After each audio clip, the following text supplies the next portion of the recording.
हमारे मेहनती किसान सशक्त और आत्मनिर्भर हों, हमारी कृषि आधुनिक हो, इस लक्ष्य के साथ प्रधानमंत्री श्री नरेंद्र मोदी जी के दूरदर्शी नेतृत्व में पिछले 8 वर्षों में भारत सरकार ने लगातार एक के बाद एक कई महत्वपूर्ण कदम उठाए। आज देश का कृषि बजट 2014 के मुकाबले बढ़कर 5 गुना से भी अधिक हो गया है। बीज से लेकर बीमा, सिंचाई से लेकर खाद और बाजार से लेकर तकनीक और नवाचार, खेती से जुड़ी सरकार की नीतियां और निर्णय समग्र और समावेशी हैं। यही कारण है कि आज भारत में खेती का स्वरूप लगातार आधुनिक हो रहा है और हमारे किसान साथियों की मेहनत से देश कृषि उत्पादन में नए रिकॉर्ड बना रहा है।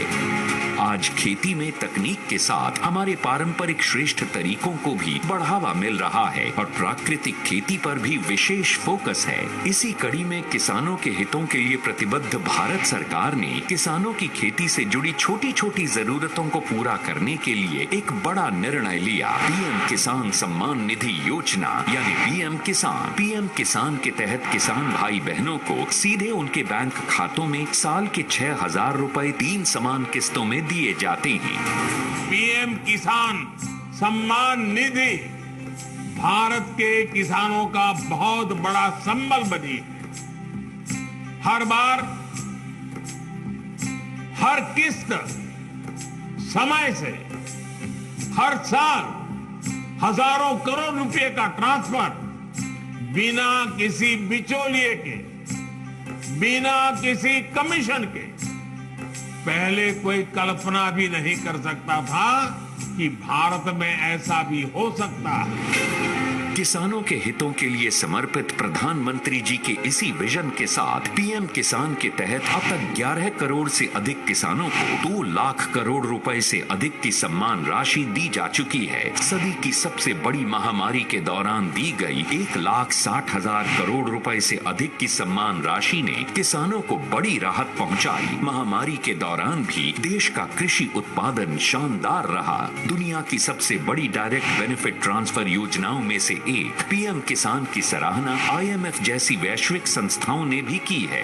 इस योजना से जुड़ने के लिए किसान जिले के राजस्व अधिकारी या CSC पर पंजीकरण करा सकते हैं। योजना से जुड़ी जानकारी, भुगतान की स्थिति पीएम किसान वेब पोर्टल या पीएम किसान मोबाइल ऐप से प्राप्त कर सकते हैं और किसी भी समस्या के समाधान के लिए हेल्पलाइन नंबर 155261 पर संपर्क कर सकते हैं। तरक्की और खुशहाली की रोशनी हर किसान, हर ग्रामीण युवा के चेहरे पर चमके और हमारे गांव देश के विकास के अहम भागीदार बने। इसके लिए भारत सरकार एग्री स्टार्टअप के विकास को एक नई गति दे रही है। आज मधुमक्खी पालन, मोटा अनाज, सूक्ष्म सिंचाई प्रबंधन से लेकर प्राकृतिक खेती तक देश भर में कई एग्री स्टार्टअप्स मिसाल बनकर उभरे हैं, जो खेती को आधुनिक बनाने और पैदावार में वृद्धि करने के साथ ही रोजगार के भी अनेक मौके पैदा कर रहे हैं। समृद्ध कृषि और सशक्त अन्नदाता के संकल्प को मजबूती देते हुए आज माननीय प्रधानमंत्री श्री नरेंद्र मोदी जी ने पीएम किसान की 12वीं किस्त के रूप में 8 करोड़ से अधिक किसानों के बैंक खातों में 16,000 करोड़ रुपए से अधिक की सम्मान राशि का डायरेक्ट ट्रांसफर किया। साथ ही 2 दिवसीय पीएम किसान सम्मान सम्मेलन और एग्री स्टार्टअप प्रदर्शनी का उद्घाटन भी प्रधानमंत्री जी कर रहे हैं। खेतों और खलिहानों के रास्ते तरक्की और खुशहाली की ओर बढ़ता ये नया भारत है। देवी सज्जनों, बहुत बहुत आभार माननीय प्रधानमंत्री महोदय का। बधाई हमारे करोड़ों किसानों को इस सम्मान राशि के लिए। देवी सज्जनों, माननीय प्रधानमंत्री महोदय की प्रेरणा से देश की 3 लाख से भी अधिक उर्वरक दुकानों को चरणबद्ध ढंग से पीएम किसान समृद्धि केंद्रों में परिवर्तित करने की योजना है। ये किसान समृद्धि केंद्र किसानों की कृषि आवश्यकताओं के लिए वन स्टॉप शॉप के रूप में काम करेंगे। आज पहले चरण में ऐसे 600 किसान समृद्धि केंद्रों का उद्घाटन माननीय प्रधानमंत्री महोदय के कर कमलों से होगा और ये सभी 600 केंद्र ऑनलाइन इस समय हमारे साथ जुड़े भी हुए हैं। साथ ही पूरे देश में उर्वरकों के मानकीकरण, उनकी गुणवत्ता और उपलब्धता सुनिश्चित करने के लिए देश में प्रधानमंत्री भारतीय जन उर्वरक परियोजना, एक राष्ट्र एक उर्वरक कार्यक्रम का भी शुभारंभ आज यहां होने जा रहा है। मैं निवेदन करूंगा माननीय प्रधानमंत्री महोदय से कि वे एक बार पुनः अपने कर कमलों से रिमोट का बटन दबाकर 600 किसान समृद्धि केंद्रों का उद्घाटन करें और साथ ही वन नेशन वन फर्टिलाइजर का भी शुभारंभ करें।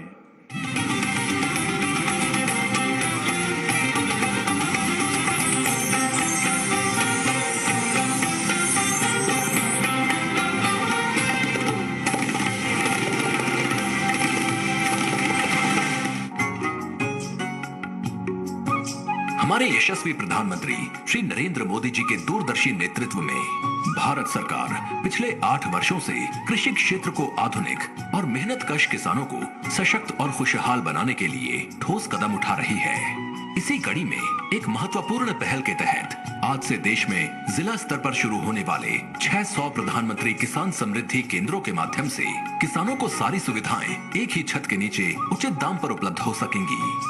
हमें 21वीं सदी में भारत की इस कृषि को आधुनिक बनाना ही होगा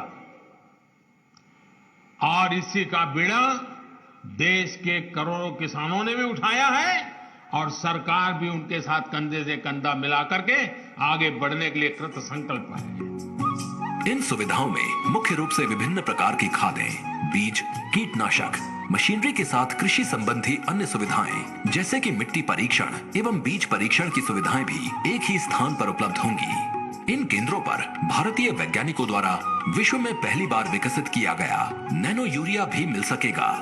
इसके साथ साथ ऑर्गेनिक एवं बायो फर्टिलाइजर भी प्रधानमंत्री कृषि समृद्धि केंद्रों पर आसानी से प्राप्त किए जा सकेंगे ताकि किसान इनका अधिक से अधिक उपयोग कर सकें। प्रधानमंत्री कृषि समृद्धि केंद्रों के आरंभ होने से अब इन सभी सुविधाओं के लिए किसानों को अलग अलग स्थानों पर जाने की जरूरत नहीं पड़ेगी। इसके अलावा इन समृद्धि केंद्रों पर छोटे कृषि उपकरणों से लेकर आधुनिक कृषि ड्रोन तक सभी उपलब्ध रहेंगे, जिसे खेती की जरूरतों के लिए किसान साथी आसानी से किराए पर ले सकेंगे या खरीद सकेंगे। किसानों को इन समृद्धि केंद्रों पर बेहतर कृषि पद्धतियों के बारे में भी जानकारी दी जाएगी और कृषि संबंधी सरकारी योजनाओं के बारे में भी जागरूक किया जाएगा। इसी प्रकार भारतीय जन उर्वरक परियोजना के एक देश एक उर्वरक नारे के तहत देश में उर्वरकों की बेहतर उपलब्धता सुनिश्चित करने के लिए अब उर्वरक एक ही ब्रांड यानी कि भारत ब्रांड में ही किसानों को उपलब्ध कराए जाएंगे। अब किसानों को किसी विशेष प्रकार के ब्रांड की खाद का इंतजार नहीं करना पड़ेगा, क्योंकि भारत ब्रांड की खाद सभी प्रधानमंत्री कृषि समृद्धि केंद्रों पर सही समय पर उपलब्ध रहेगी। भारत सरकार के इन सभी प्रयासों के पीछे एक ही लक्ष्य है कि हमारे अन्नदाता लगातार सशक्त, समृद्ध और आत्मनिर्भर बने। सरकार के ये कदम किसानों को पूरी ऊर्जा खेती में ही लगाने की निश्चिंतता देंगे, जिससे उनकी उपज बढ़ेगी और उनकी आय में बढ़ोतरी होगी। बहुत बहुत आभार पुनः माननीय प्रधानमंत्री महोदय का। दिव्य सज्जनों, केंद्रीय उर्वरक और रसायन मंत्रालय के उर्वरक विभाग द्वारा अंतर्राष्ट्रीय स्तर की एक ई पत्रिका का संयोजन किया गया है। इसका नाम है इंडियन एज। इस ई पत्रिका के माध्यम से राष्ट्रीय अंतर्राष्ट्रीय स्तर पर उर्वरकों के मूल्य और उनकी उपलब्धता से जुड़ी महत्वपूर्ण जानकारियां डिजिटली उपलब्ध होंगी, साथ ही होंगे किसानों की सक्सेस स्टोरीज भी। मैं अब माननीय प्रधानमंत्री महोदय से एक बार पूरे निवेदन करूंगा कि वे अपने कर कमलों से ई पत्रिका इंडियन एज का उद्घाटन करें, उसका लॉन्च करें, शुभारंभ करें रिमोट का बटन दबाकर।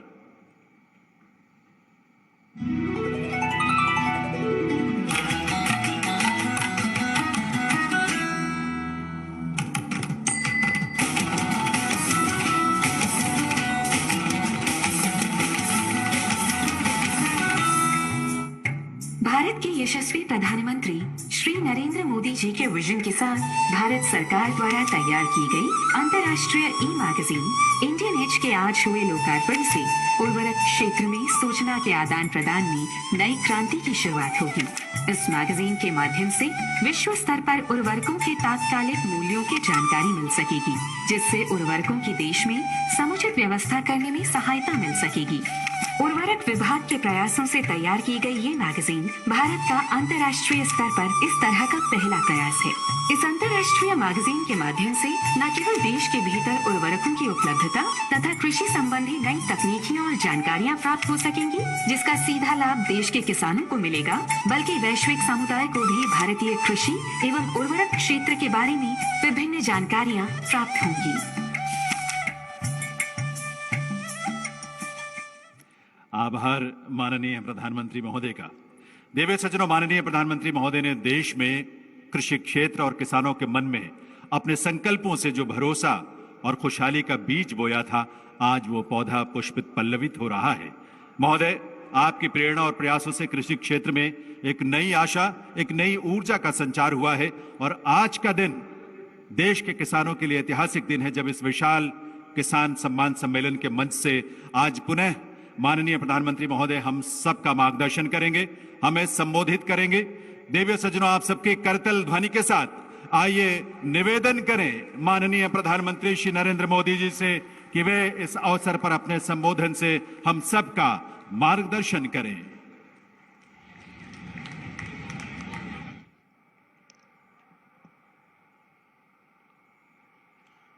भारत माता की,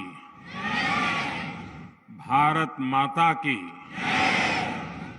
भारत माता की।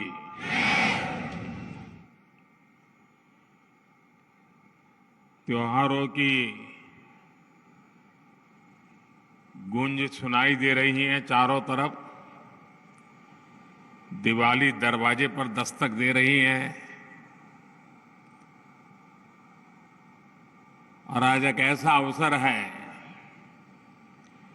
इस एक ही परिश्रम में, इस एक ही प्रेमाइसिस में, परिसर में, एक ही मंच पर स्टार्टअप भी है और देश के लाखों किसान भी हैं। जय जवान, जय किसान, जय विज्ञान और जय अनुसंधान।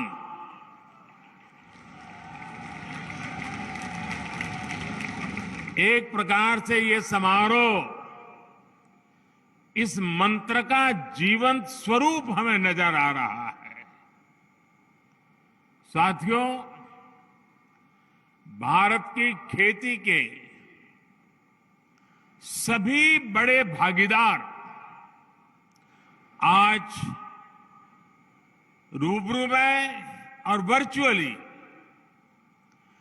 पूरे देश के हर कोने में इस कार्यक्रम में हमारे साथ जुड़े हुए हैं। ऐसे महत्वपूर्ण मंच से आज किसानों के जीवन को और आसान बनाने,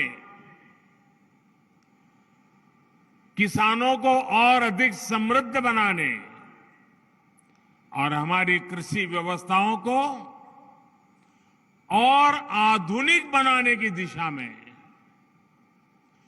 कई बड़े कदम उठाए जा रहे हैं। आज देश में 600 से ज्यादा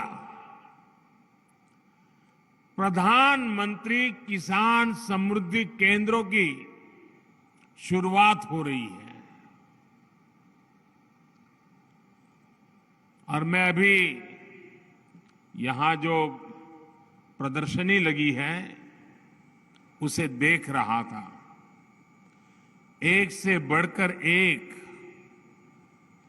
ऐसी अनेक टेक्नोलॉजी के इनोवेशन वहां है, तो मेरा मन तो कर रहा था कि वहां जरा और ज्यादा रुक जाऊं, लेकिन त्योहारों की सीजन है, आपको ज्यादा रोकना नहीं चाहिए, इसलिए मैं मंच पे चला आया। लेकिन वहां मैंने ये प्रधानमंत्री किसान समृद्धि केंद्र की जो रचना देखी, उसका एक जो मॉडल खड़ा किया है, मैं वाकई मनसुख भाई और उनकी टीम को बधाई देता हूं। ये किसान के लिए सिर्फ उर्वरक खरीद बिक्री का केंद्र नहीं है, एक संपूर्ण रूप से किसान के साथ घनिष्ठ नाता जोड़ने वाला, उसकी हर सवालों का जवाब देने वाला, उसकी हर आवश्यकता में मदद करने वाला ये किसान समृद्धि केंद्र बना है। साथियों, थोड़ी देर पहले ही देश के करोड़ों किसानों को पीएम किसान सम्मान निधि के रूप में 16,000 करोड़ रुपए की एक और किस्त उनके खाते में जमा हो गई। आप में से भी जो किसान यहां बैठे होंगे, अगर मोबाइल देखेंगे तो आपके मोबाइल पे खबर आ गई होगी कि 2,000 रुपये आपके जमा हो चुके हैं। कोई बिचौलिया नहीं, कोई कटकी कंपनी नहीं, सीधा सीधा मेरे किसान के खाते में पैसा चला जाता है। मैं इस दिवाली के पहले पैसे का पहुंचना, खेती के अनेक महत्वपूर्ण कामों के समय पैसा पहुंचना, मैं सभी हमारे लाभार्थी किसान परिवारों को, देश के कोने कोने में सभी किसानों को, उनके परिवारजनों को इस अवसर पर बहुत बहुत बधाई देता हूं। जो एग्रीकल्चर स्टार्टअप यहां पर उसका जो आयोजन में आया है, मैं उन सबका भी जो हिस्सा ले रहे हैं, किसानों की भलाई के लिए उन्होंने जो नए नए इनोवेशन किए हैं, उनकी मेहनत कैसे कम हो, उनके पैसों में बचत कैसे हो, उनके काम में गति कैसे बढ़े, उनकी सीमित जमीन में ज्यादा उत्पादन कैसे हो, ऐसे अनेक काम ये हमारे स्टार्टअप वाले, हमारे नौजवानों ने किए हैं। मैं वो भी देख रहा था, एक से बढ़कर एक इनोवेशन नजर आ रहे हैं। मैं ऐसे सभी युवाओं को भी जो आज किसानों के साथ जुड़ रहे हैं, उनको बहुत बहुत बधाई देता हूं और उनका इसमें भागीदार होने के लिए हृदय से अभिनंदन और स्वागत करता हूं।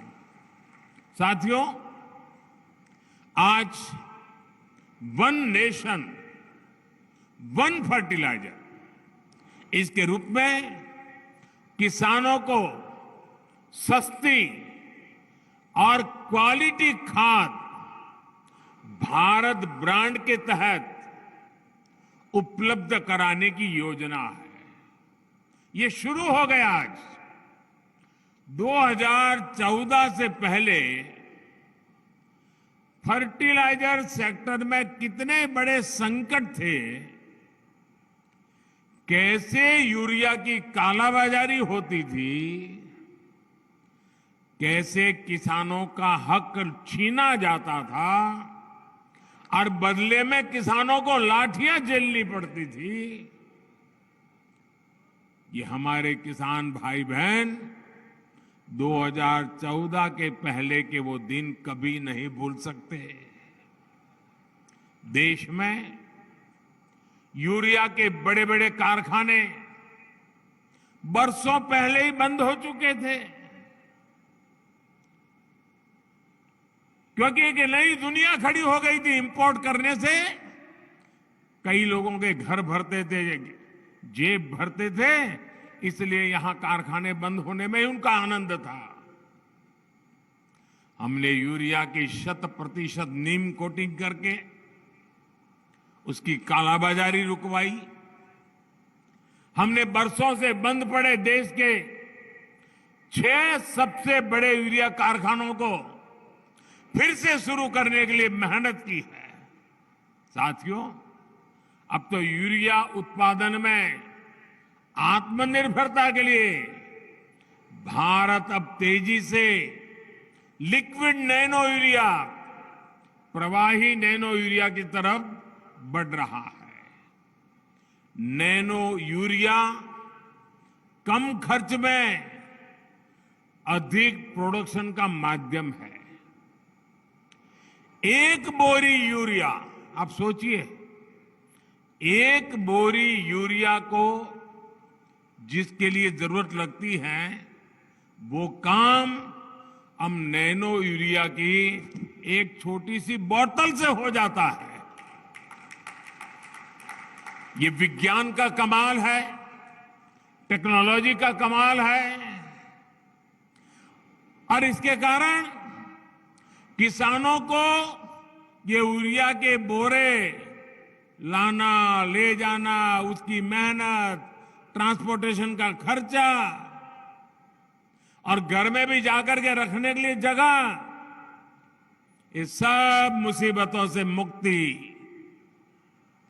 अब आप आए बाजार में 10 चीजें ले रहे हैं, एक बोतल जेब में डाल दिया, अपना काम हो गया। फर्टिलाइजर सेक्टर में रिफॉर्म्स के हमारे अब तक के प्रयासों में आज 2 और प्रमुख रिफॉर्म, बड़े बदलाव जुड़ने जा रहे हैं। पहला बदलाव यह है कि आज से देश भर की 3.25 लाख से अधिक खाद की दुकानों को प्रधानमंत्री किसान समृद्धि केंद्रों के रूप में विकसित करने के अभियान को आरंभ किया जा रहा है। ये ऐसे केंद्र होंगे जहां सिर्फ खाद ही मिलेगी ऐसा नहीं, बल्कि बीज हो, उपकरण हो, सॉइल टेस्टिंग, मिट्टी की टेस्टिंग हो, हर प्रकार की जानकारी जो भी किसान को चाहिए वो इन केंद्रों पर एक ही जगह पर मिलेगी। हमारे किसान भाई बहनों को अब कभी यहां जाओ, फिर वहां जाओ, यहां भटको, वहां भटको, इस सारी झंझट से भी मेरे किसान भाइयों को मुक्ति। और एक बड़ा महत्वपूर्ण बदलाव किया है, अभी नरेंद्र सिंह जी तोमर बड़े विस्तार से उसका वर्णन कर रहे थे। वो बदलाव है खाद के ब्रांड के संबंध में, उसके नाम के संबंध में, प्रोडक्शन की समान क्वालिटी के संबंध में। अभी तक इन कंपनियों के प्रचार अभियानों के कारण और वहां जो फर्टिलाइजर बेचने वाले लोग होते हैं, जिसको ज्यादा कमीशन मिलता है तो वो ब्रांड ज्यादा बेचता है, कमीशन कम मिलता है तो वो ब्रांड बेचता नहीं है। और इसके कारण किसान को जरूरत के हिसाब से जो गुणवत्ता वाला खाद मिलना चाहिए, वो इन स्पर्धा के कारण, भिन्न भिन्न नामों के कारण और वो बेचने वाले एजेंटों की मनमानी के कारण किसान परेशान रहता था और किसान भी भ्रम में फंसा रहता था। पड़ोस वाला कहता था कि मैं ये लाया, तो उसको लगता है मैं ये लाया हूं, मैंने तो गलती की, अच्छा छोड़ो इसको पड़ा रहने दो, वो मैं नया लाया लेके आता हूं। कभी कभी किसान इस भ्रम में डबल खर्चा कर देता था। डीएपी हो, एमओपी हो, एनपीके हो, ये किस कंपनी से खरीदे, यही किसान के लिए चिंता का विषय रहता था।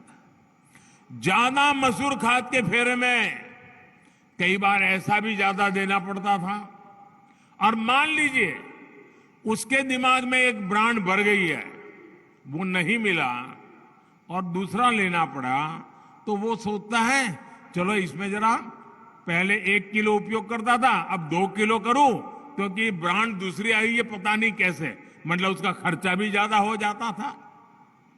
इन सारी समस्याओं को एक साथ एड्रेस किया गया है। अब 1 नेशन 1 फर्टिलाइजर से किसान को हर तरह के भ्रम से मुक्ति मिलने वाली है और बेहतर खाद भी उपलब्ध होने वाली है। देश में अब हिंदुस्तान के किसी भी कोने में जाइए, एक ही नाम, एक ही ब्रांड से और एक समान गुणवत्ता वाले यूरिया की बिक्री होगी, और ये ब्रांड है भारत।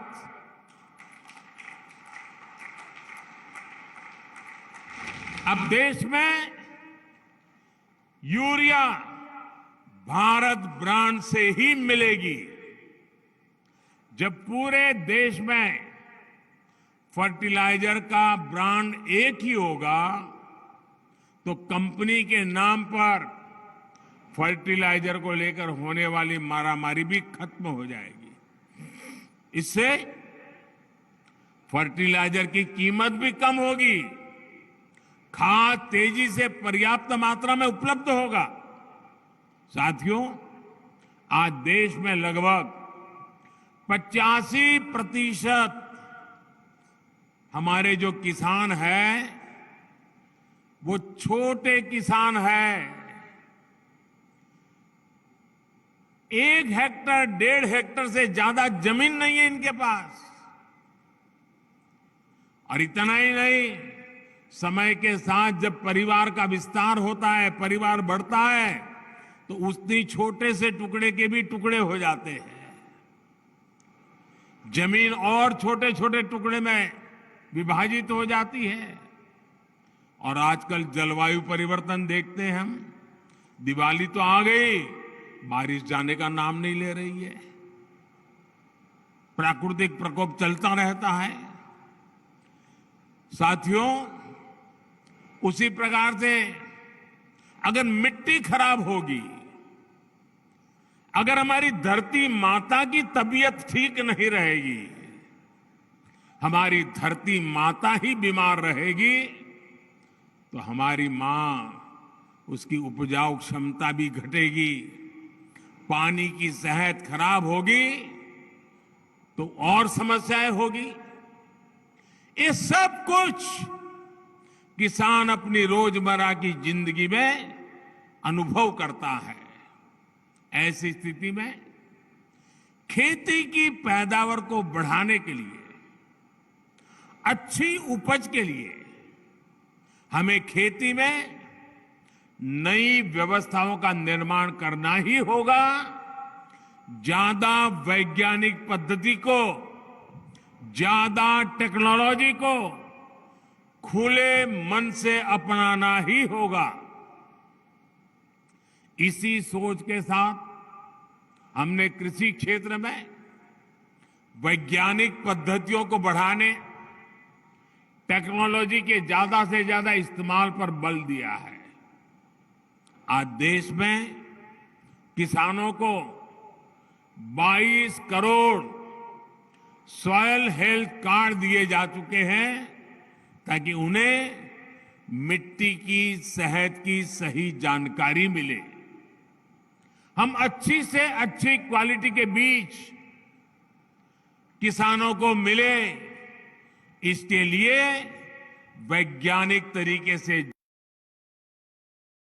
जागृत प्रयास कर रहे हैं। बीते 7-8 साल में 1700 से अधिक वैरायटी के ऐसे बीज किसानों को उपलब्ध कराए गए हैं, जो ये बदलती जलवायु परिस्थिति है उसमें भी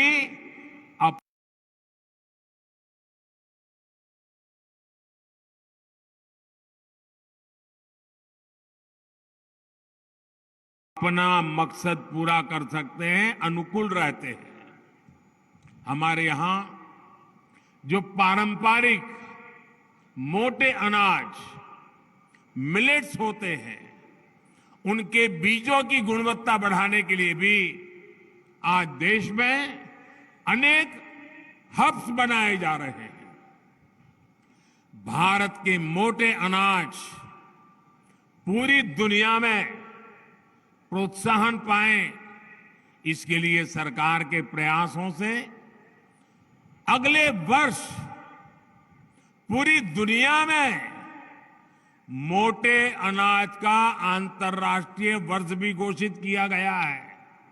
दुनिया भर में हमारे मोटे अनाज की चर्चा होने वाली है। हम मौका आपके सामने है, दुनिया में कैसे पहुंचना है। आप सभी पिछले 8 साल में सिंचाई को लेकर जो कार्य हुए हैं, उससे भी भली भांति परिचित है। हमारे यहां खेतों को पानी से लबालब भरना जब तक किसान को खेत में सारी फसल पानी में डूबी हुई नजर नहीं आती है, एक भी पौधे की मुंडी अगर बाहर दिखती है तो उसको लगता है पानी कम है, वो पानी डालता ही जाता है, तालाब जैसा बना देता है पूरे खेत को, और उससे पानी भी बर्बाद होता है, मिट्टी भी बर्बाद होती है, फसल भी तबाह हो जाती है। हमने इस स्थिति से किसानों को बाहर निकालने पर भी काम किया है। पर ड्रॉप मोर क्रॉप, सूक्ष्म सिंचाई, माइक्रो इरिगेशन, उस पर बहुत अधिक बल दे रहे हैं, टपक सिंचाई पर बल दे रहे हैं, स्प्रिंकलर पर बल दे रहे हैं। पहले हमारे गन्ना का किसान ये मानने को तैयार नहीं था कि कम पानी से भी गन्ने की खेती हो सकती है। अब ये सिद्ध हो चुका है, स्प्रिंकलर से भी गन्ने की खेती बहुत उत्तम हो सकती है और पानी बचाया जा सकता है। उसके तो दिमाग में यही है कि जैसे पशु को पानी ज्यादा पिलाया तो दूध ज्यादा देगा, गन्ने के खेत को पानी ज्यादा दिया तो गन्ने का रस ज्यादा निकलेगा। ऐसे ही हिसाब किताब चलते रहे हैं। पिछले 7-8 वर्षों में देश की लगभग 70 लाख हेक्टेयर जमीन को माइक्रो इरिगेशन के दायरे में लाया जा चुका है। साथियों, भविष्य की चुनौतियों के समाधान का एक अहम रास्ता नेचुरल फार्मिंग से भी मिलता है। इसके लिए भी देश भर में बहुत अधिक जागरूकता आज हम अनुभव कर रहे हैं। प्राकृतिक खेती को लेकर गुजरात, हिमाचल प्रदेश और आंध्र प्रदेश के साथ साथ यूपी, उत्तराखंड में बहुत बड़े स्तर पर किसान काम कर रहे हैं। गुजरात में तो जिला और ग्राम पंचायत स्तर पर भी इसको लेकर योजनाएं बनाई जा रही हैं। बीते वर्षों में प्राकृतिक खेती, नेचुरल फार्मिंग को जिस प्रकार नए बाजार मिले हैं, जिस प्रकार प्रोत्साहन मिला है, उससे उत्पादन में भी कई गुना वृद्धि हुई है। साथियों, आधुनिक टेक्नोलॉजी के उपयोग से छोटे किसानों को कैसे लाभ होता है, इसका एक उदाहरण पीएम किसान सम्मान निधि भी है। इस योजना के शुरू होने के बाद से 2 लाख करोड़ रुपए से ज्यादा सीधे किसानों के बैंक खातों में ट्रांसफर किए गए हैं। जब बीज लेने का समय होता है, जब खाद लेने का समय होता है, तो भी ये मदद किसान तक पहुंच जाती है। देश के 85% से अधिक छोटे किसानों के लिए ये बहुत बड़ा खर्च होता है।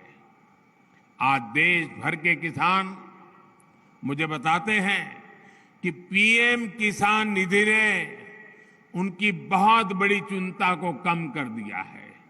साथियों, आज बेहतर और आधुनिक टेक्नोलॉजी का उपयोग करते हुए हम खेत और बाजार की दूरी को भी कम कर रहे हैं।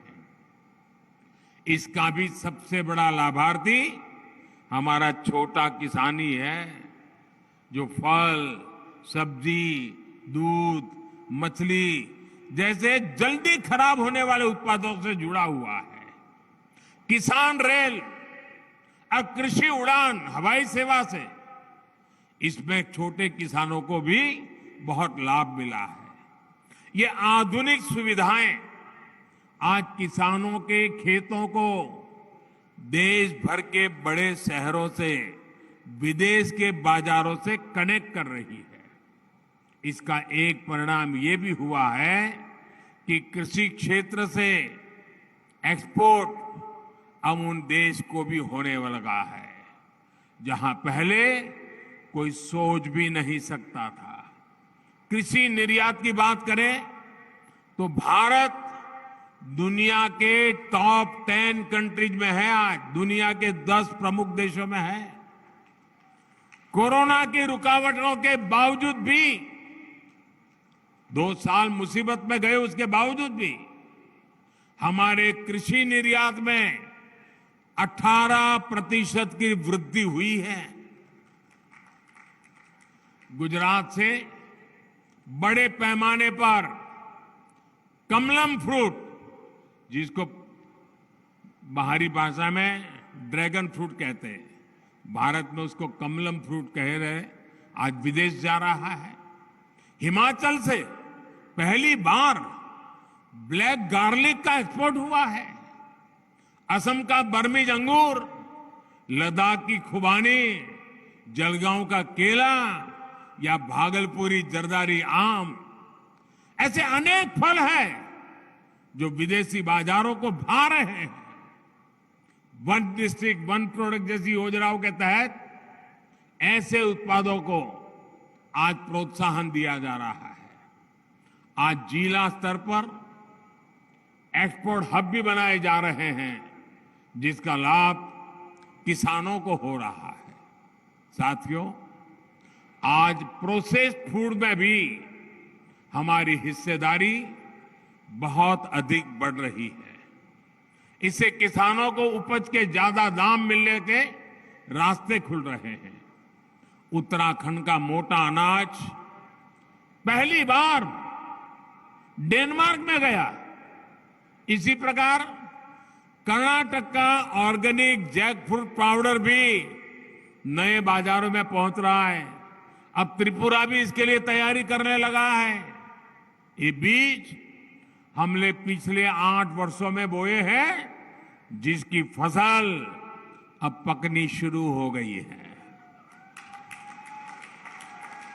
साथियों, आप सोचिए, मैं कुछ आंकड़े बताता हूं। ये आंकड़े सुनकर के आपको लगेगा कि प्रगति और परिवर्तन कैसे होते हैं। 8 साल पहले जहां 2 बड़े फूड पार्क ही देश में थे, 2 बड़े फूड पार्क, आज ये संख्या 23 हो चुकी है। अब हमारा प्रयास ये है कि किसान उत्पादक संघों यानी एफपीओ और बहनों के स्वयं सहायता समूहों को भी इस सेक्टर से कैसे अधिक से अधिक जोड़े। कोल्ड स्टोरेज हो, फूड प्रोसेसिंग हो, एक्सपोर्ट हो, ऐसे हर काम से छोटा किसान सीधे जुड़े, इसके लिए आज सरकार लगातार प्रयास कर रही है। साथियों, तकनीक का ये प्रयोग बीज से लेकर बाजार तक पूरी व्यवस्था में बड़े परिवर्तन ला रहा है। हमारी जो कृषि मंडियां हैं, उनको भी आधुनिक बनाया जा रहा है।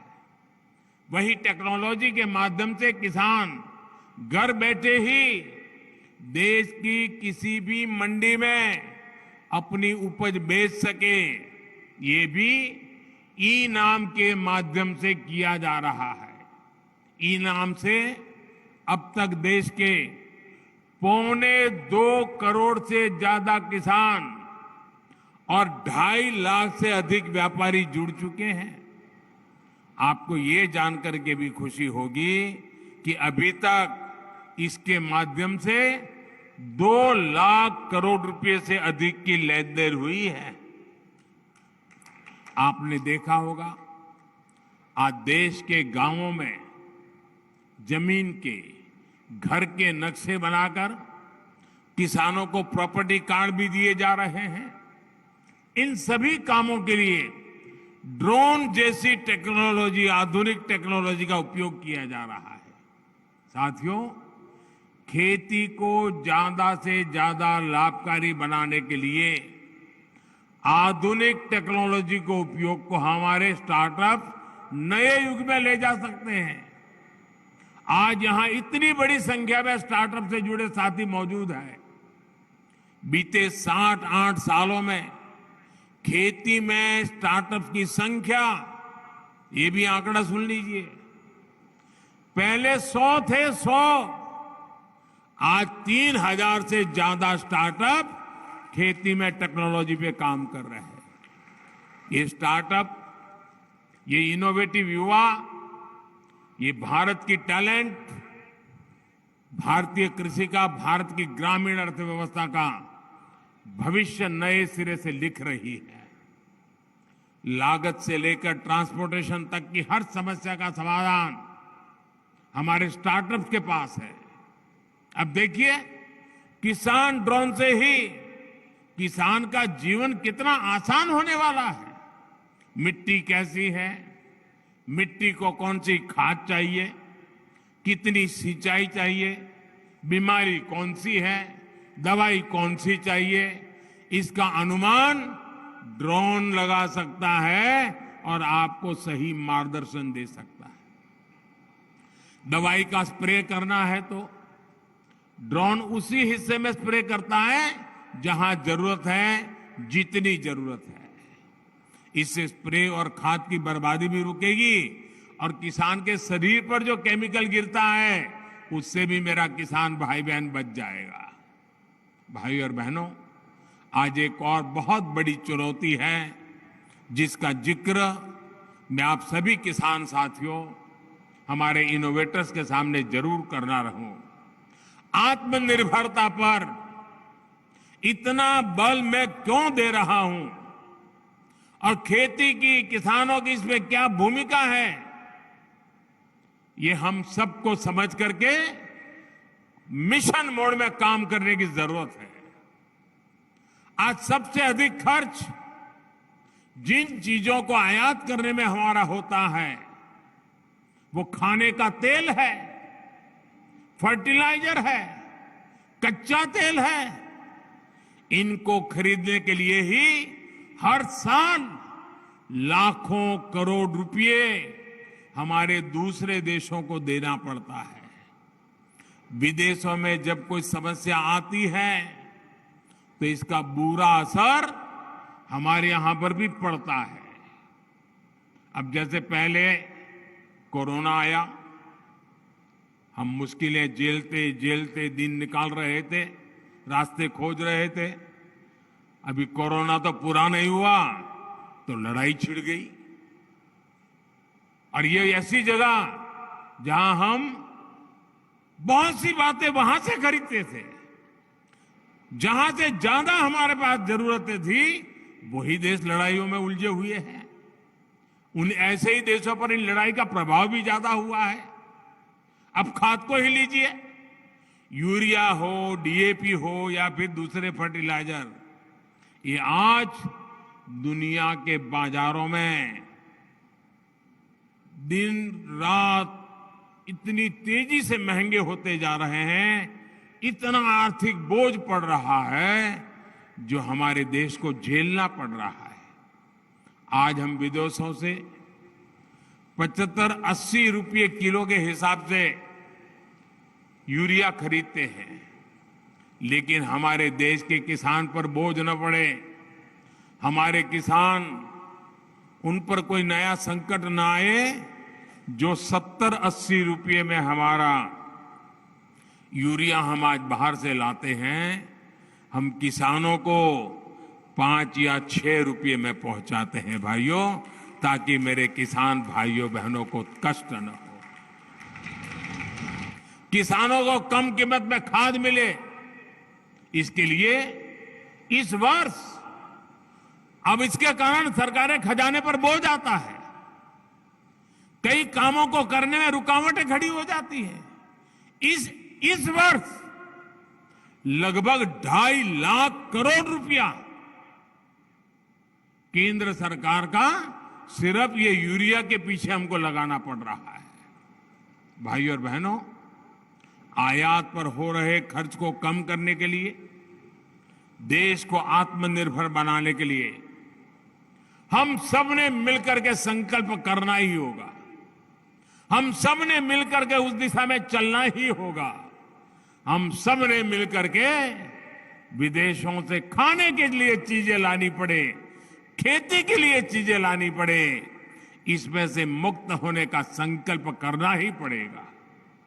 कच्चे तेल और गैस पर विदेशी निर्भरता को कम करने के लिए बायोफ्यूल इथेनॉल पर बहुत अधिक काम आज देश में चल रहा है। इस काम से सीधे किसान जुड़ा है, हमारी खेती जुड़ी हुई है। किसान की उपज से पैदा होने वाले इथेनॉल से गाड़ियां चले और कचरे से, गोबर से बनने वाली बायोगैस से बायो सीएनजी बने, ये काम आज हो रहा है। खाने के तेल की आत्मनिर्भरता के लिए हमने मिशन ऑयल पाम भी शुरू किया है। आज मैं आप सभी किसान साथियों से आग्रह करूंगा कि इस मिशन का अधिक से अधिक आप लाभ उठाएं। तिलहन की पैदावार बढ़ाकर हम खाद्य तेल का आयात बहुत कम कर सकते हैं। देश के किसान इसमें पूरी तरह सक्षम है। दालों के मामले में जब मैंने 2015 में आपको आह्वान किया था, आपने मेरी बात को सर आंखों पे उठा लिया था और आपने करके दिखाया था। वरना पहले तो क्या हाल था, हमें दाल भी विदेशों से ला करके खानी पड़ती थी। जब हमारे किसानों ने ठान लिया तो देखते ही देखते दाल का उत्पादन लगभग 70% तक बढ़ाकर दिखा दिया। ऐसी ही इच्छा शक्ति के साथ हमें आगे बढ़ना है। भारत की कृषि को और आधुनिक बनाना है, नई ऊंचाई पर पहुंचाना है। आजादी के अमृत काल में खेती को हम आकर्षक और समृद्ध बनाएंगे। इसी संकल्प के साथ सभी मेरे किसान भाइयों बहनों को, सभी स्टार्टअप से जुड़े युवाओं को मैं बहुत बहुत शुभकामनाएं देता हूं। बहुत बहुत धन्यवाद। बहुत बहुत आभार माननीय प्रधानमंत्री श्री नरेंद्र मोदी जी का। देवी सज्जनों, आइए हम सब खड़े होकर करतल ध्वनि से आभार व्यक्त करें उस विभूति का जिनका एक एक शब्द इस देश की जनता में आत्मविश्वास का भाव भरता है। इस देश के युवाओं में नए जोश का संचार होता है जिनके मुखार बिंदु से निकले एक एक शब्द से। और आज देश का किसान, देश का जवान, देश का हर नागरिक विकसित भारत के निर्माण में अपनी भूमिका निभाने के लिए तत्पर है। तो वो ऊर्जा और वो प्रेरणा माननीय प्रधानमंत्री